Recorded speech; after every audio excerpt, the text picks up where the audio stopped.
আন্দরকিল্লা শাহী জামে মসজিদে জুমার খুতবায় গর্জে উঠলেন মাওলানা মনসুরুল হক জিহাদি। ইসরায়েল সমর্থনে যারা, তারা জারজ সন্তান ছাড়া কিছু নয়। চট্টগ্রাম ২০ জুন। আজ ঐতিহাসিক চট্টগ্রাম আন্দরকিল্লা শাহী জামে মসজিদে জুমার খুতবার সময় আন্তর্জাতিক সন্ত্রাসী রাষ্ট্র ইসরায়েলের বিরুদ্ধে তীব্র ভাষায় প্রতিবাদ জানালেন বাইতুল মোকাররম জাতীয় মসজিদের ভারপ্রাপ্ত ইমাম ও চট্টগ্রাম জেলা পুলিশ লাইন্স কেন্দ্রীয় জামে মসজিদের খতিব হাফেজ মাওলানা মুহাম্মদ মনসুরুল হক জিহাদি।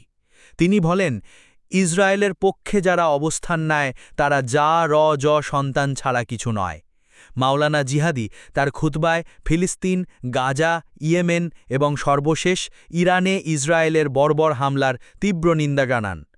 তিনি বলেন, এই মুহূর্তে বাংলাদেশের উচিত ইসরায়েলের সাথে সকল কূটনৈতিক সম্পর্ক সম্পূর্ণভাবে ছিন্ন করা।